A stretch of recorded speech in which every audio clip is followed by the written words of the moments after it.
Tensions are rising again in the Middle East. In an overlooked corner of the map, a war that is not often mentioned is growing.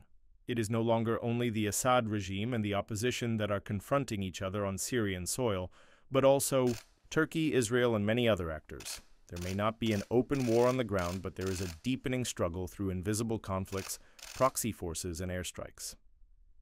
3 countries stand out in this struggle: Turkey, Israel, and Syria.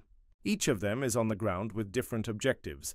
Each is trying to implement its own security doctrine, but the overlapping of these doctrines on the ground has reached an inevitable point.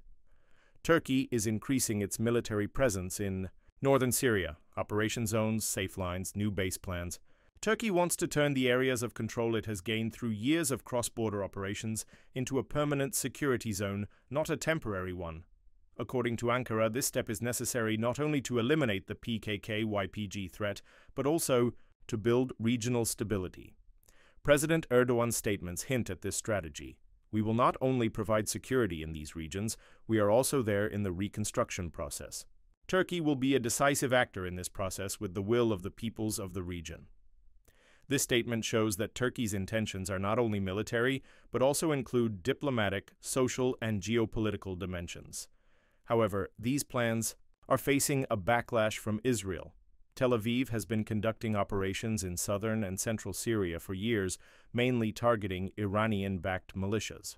Recently, however, Israel's concerns have shifted to a different level. Turkey's increasing influence in northern and eastern Syria is turning into a new balancing problem for Israel. This is because Tel Aviv now feels obliged to confront not only Iran but also Turkey's growing regional influence. Israeli Prime Minister Netanyahu's recent statements are noteworthy. We will remain resolute against threats in the region. We are not looking at who is where, but what they are doing. These ambiguous sentences show that Israel does not want to target Turkey directly, but is also prepared for developments on the ground. The Syrian regime, on the other hand, is distant from both Turkey and Israel. In its official discourse, it defines Turkey as an occupier and reacts harshly to the operations. However, the same regime has been silent against Israeli airstrikes for a long time. This contradictory stance shows the Damascus administration's policy of balance and its fragile ground. The most complicated picture on the ground is that of the proxy forces.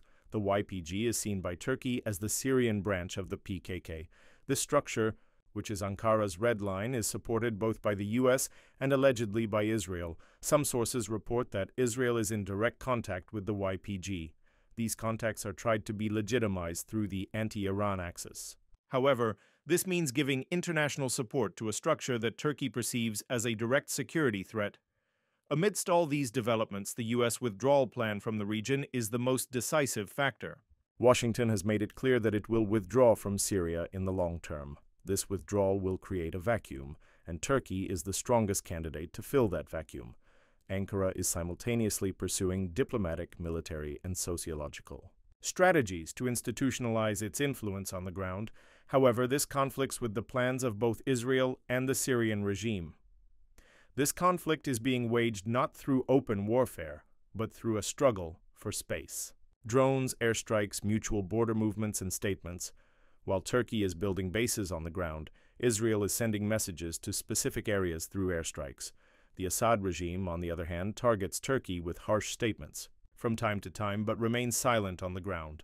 Everyone is on the ground, but no one is engaging in direct conflict.